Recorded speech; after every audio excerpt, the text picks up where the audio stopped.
ठीक है, तो आज आप सभी के सामने एक स्क्रीन पे एक क्वेश्चन अपीयर हो गया होगा। उस क्वेश्चन में आपको क्या क्या गिवन है, उसमें एक u की वैल्यू दी है, एक v की वैल्यू दी है, आपको उसमें टोटल एक्सीलरेशन निकालना है। ठीक है, तो इसमें आप एक बार वीडियो पॉज कीजिए और ख़ुद सॉल्व करके देखिए आपसे सॉल्व हो रहा है या नहीं हो रहा है कोई बात नहीं, हो गया है बहुत बढ़िया, अपने आप को शाबाशी दीजिए और वीडियो को ज़रूर देखिएगा क्योंकि इसमें कुछ न्यू कॉन्सेप्ट मैं इंट्रोड्यूस करूँगा। तो आई होप कि आपने क्वेश्चन सॉल्व करने की कोशिश की होगी। नाउ जैसा कि हम सभी को पता है कि 3 डायरेक्शंस हमारी डिफाइंड होती हैं, x, y और z। x में यूनिट वेक्टर होता है वो i कैप होता है, y में होता है वो j कैप होता है, z में होता है वो k कैप होता है। ओके, तो अगर हमारी जो वेलोसिटी अगर वो x में भी है, y में भी और z में भी वेरी कर रही है तो हम इसको लिखेंगे u i cap, v j cap and w k cap. u defines the velocity in x direction, v defines the velocity in y direction and w defines the velocity in z direction. Okay, so magnitude of velocity v is u vector, v vector or sorry u का square, v का square, w का square. Similarly acceleration is also a vector quantity. Vector quantity क्या है? What is vector quantity? Vector quantity is a quantity which has a magnitude as well as direction. Okay, vector quantity has magnitude as well as direction. Similarly velocity is also a vector quantity. तो वो भी अगर x, y और z में very कर रही है तो हमारा जो एक्सेलरेशन है वो भी तो x और y और z में कर सकता है कि नहीं कर सकता है। ऑल्सो जो हमारा एक्सेलरेशन है वो डिफाइन कैसे होता है? Acceleration defined as change in speed per unit time. इसको हम ऐसे भी लिख सकते हैं ना, dv/dt। कोई दिक्कत नहीं है कि वेलोसिटी टाइम के साथ कैसे चेंज हो रही है, वो भी हमारा एक्सीलरेशन को भी डिफाइन करता है कि नहीं करता है। अगर हमारी वेलोसिटी 3 डायरेक्शंस में चेंज हो रही है तो हमारा जो एक्सीलरेशन है वो भी तो 3 डायरेक्शन में चेंज होना चाहिए, बिल्कुल होना चाहिए। तो हमारा एक्सीलरेशन अगर 3 डायरेक्शन में चेंज होता है तो उसको हम लिखेंगे ax i cap, ay j cap, az k cap. तो here this a cap is acceleration in x direction, ay is acceleration in y direction and az is acceleration in z direction. Okay, v का u, v और w हमको given है, हमको दे दिया भगवान ने, या एक एग्ज़ाम में हमारा भगवान है, एग्ज़ाम में हमको v की वैल्यू u, v और w में दे दी जो कि i, j और k में डिफाइन हो गई है। अब मुझे एक्सेलरेशन निकालना है ax, ay, az।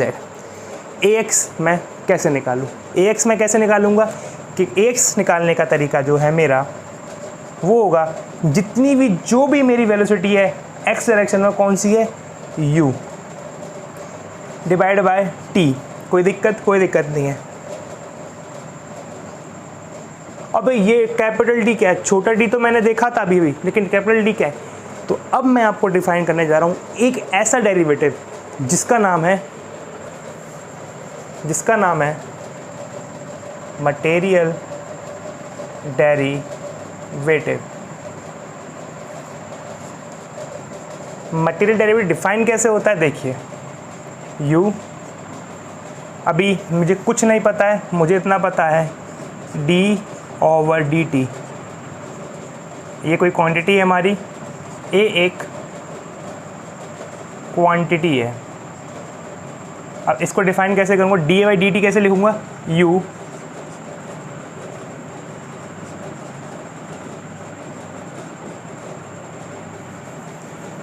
देखिए u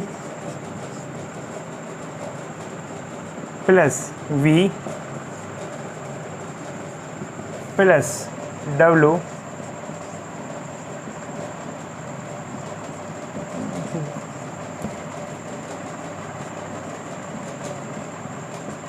देखिए कोई भी क्वांटिटी अगर जब होती है, जब वो स्पेस और टाइम के साथ वेरी करती है, जब वो स्पेस और टाइम के साथ वेरी करती है, तो उसका अगर मुझे नेट डिफरेंशियल निकालना है तो उसके लिए हमको उसको x, y, z के साथ पार्शियल डिफरेंशिएट करना होता है और t के साथ भी डिफरेंशिएट करना होता है।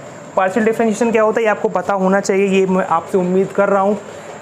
और आपको डिफरेंशिएशन करना भी आना चाहिए। ओके, तो फॉर एग्जांपल अगर मैंने बोला मुझे ax में निकाल के दिखाइए, तो ax हमारा क्या होगा, d ओवर dt। x में कौन सी वेलोसिटी वेरी कर रही है, u।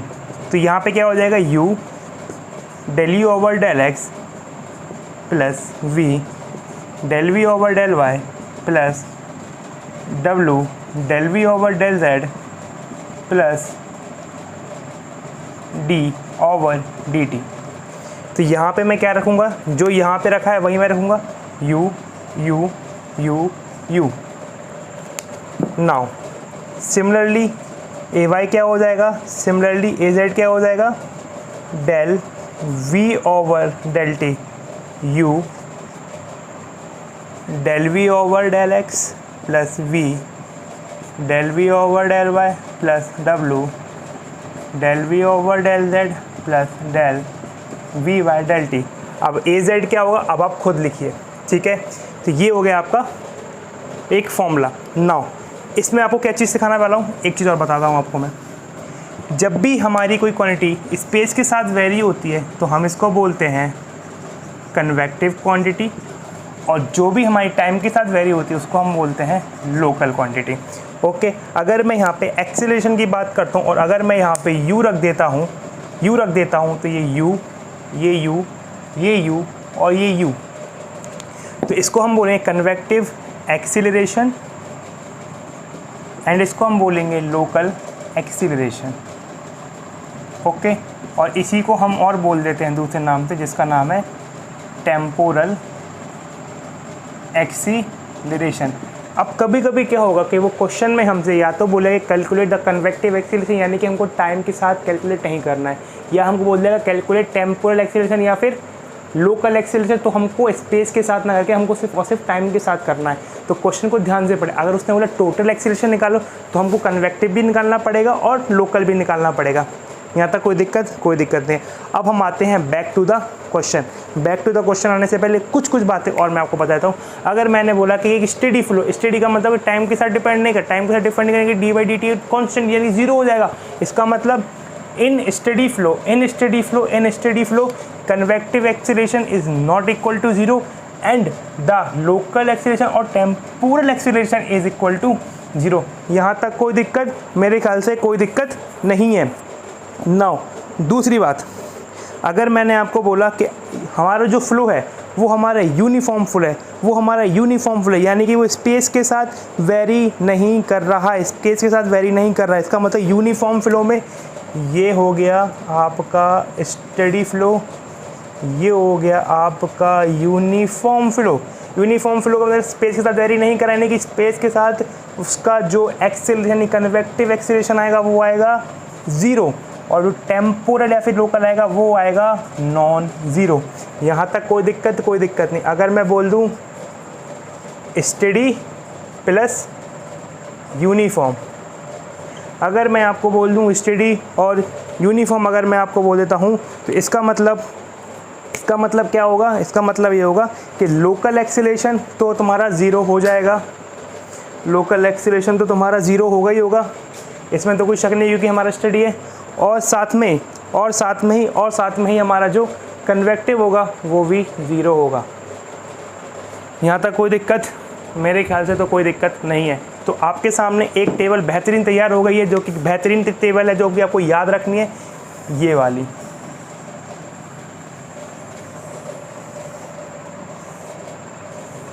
वाली आपके सामने ये टेबल जो है वो तैयार हो चुकी है।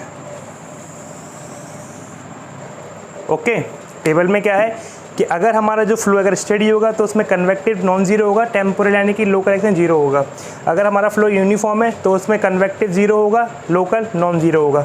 अगर हमारा स्टेडी और यूनिफॉर्म है तो कन्वेक्टिव और लोकल दोनों जीरो होंगे, जिसमें कि नो एक्सीलरेशन का फ्लो हो जाएगा। तो हमसे क्वेश्चन में क्या पूछ सकता है कि can can we have a flow which is having no acceleration, or a flow is uniform as well as steady, तो there exists a acceleration or not?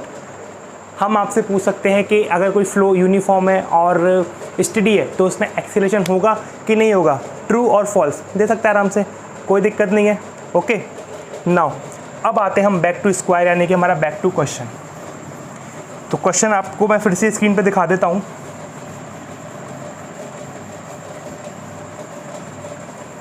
Now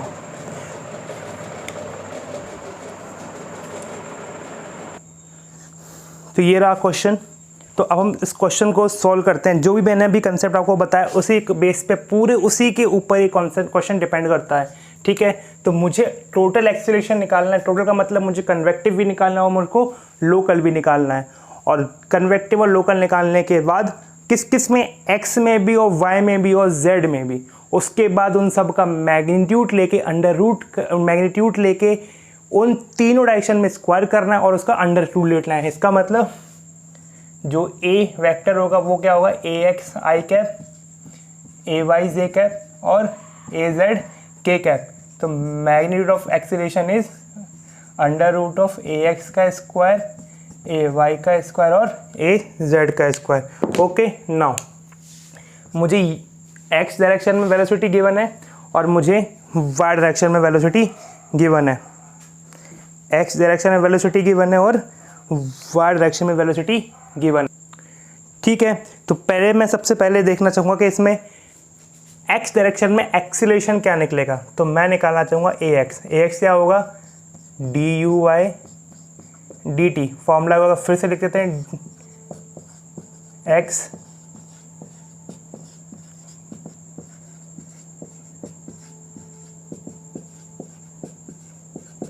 now यहाँ पे ध्यान से देखिएगा, मुझे u गिवन है, मुझे v गिवन है, लेकिन यहाँ पे मुझे w गिवन नहीं है। तो ये ऑटोमेटिकली ये तो आपका जीरो हो जाएगा कि नहीं हो जाएगा, बिल्कुल हो जाएगा। तो इसको मैंने यहाँ से हटा दिया। तो मेरा फॉर्मूला क्या बचा, okay, u del U by del X. इसमें क्यों भी x का टर्म है, कोई x का टर्म नहीं है। पार्शियल डिफरेंशिएट जिस वेरिएबल के विथ रिस्पेक्ट में करते हैं सिर्फ और सिर्फ उसी को ही देखते हैं, बाकी सारे टर्म हमारे कांस्टेंट हो जाते हैं। तो यहाँ पे del U over del X का मतलब है कि यहाँ पे x का टर्म अगर है तो ही डिफरेंशिएट होगा, नहीं है तो सारे के सारे जीरो हो जाएंगे। टी स्क्वायर नहीं है, x का टर्म 3y, x का टर्म नहीं है, ये भी जीरो हो जाएगा। तो इसको भी हटा दिया। अब बचा v। नाउ v मेरा क्या है, v है मेरा 3t plus 3x, 3t plus 3x del U over del Y T square 3y plus del U over del T is 2t। तो this comes out to be del Y, ये आपका 0, this 3 plus 2t which comes out to be 9t plus 9x plus 2t which comes out to be 11t plus 9x। तो हमारा जो ax है, ax की value क्या निकल के आ गई, हमारी जो ax की वैल्यू है वो निकल के आ गई 11t plus 9x metre per second square.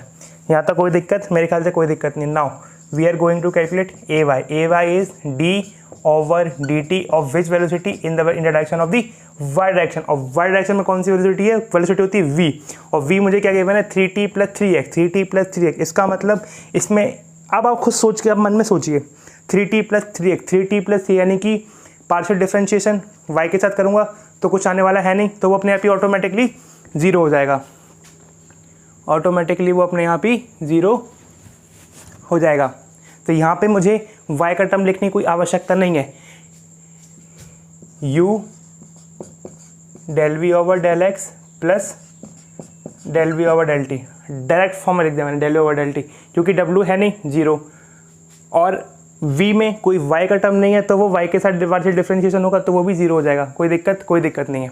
Now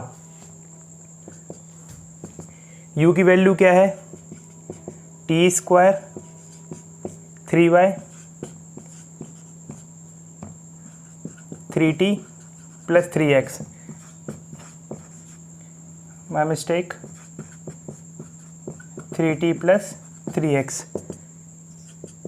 T square 3y del x ये तो 0 हो जाएगा, बचा आपका 3 प्लस t के साथ 3, ये आपका 0, ये आपका 0, तो हो गया आपका 3t square 9y plus 3 which comes out to be a bye.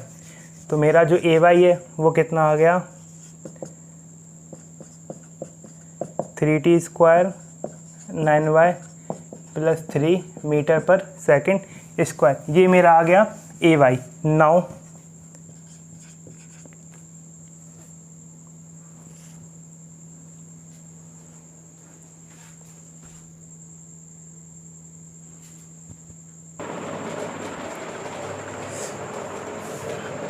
Okay, so now at 3,2 and t is equal to 0, ax की वैल्यू कितनी आ जाएगी 11 into 2 plus 9 into 3 which comes out be 22, 9 3 जा 27 which comes out to be 49 metre per second square which is in ax direction, and ay is equal to 3, t का square is 4, 9, y is 2 and plus 3 which is 12 which is 80 plus 3 which comes out to be 33 metre per second square. तो यहाँ से जो मेरा a की value जो बन रही है मेरी वो बन रही है 49 i cap 33 j cap metre per second square. तो अब इसने बोला टोटल एक्सीलरेशन निकालने के, तो टोटल एक्सीलरेशन इज ax का स्क्वायर ay का स्क्वायर का under root which comes out to be 49 का स्क्वायर और 33 का square which comes out to be nearly metre per second square 59 point something something. This is our everyone, यहाँ तक बने रहने के लिए, और अपने दोस्तों के साथ वीडियो को शेयर कीजिए जिससे कि उसके पास भी एक अच्छा क्वालिटी क्वेश्चन, अच्छे क्वालिटी कॉन्सेप्ट उसके पास भी पहुंच सके। और वीडियो में बने रहने के लिए बहुत बहुत धन्यवाद। साथ में बने रहिए, पढ़ते रहिए, बढ़ते रहिए। Happy engineering.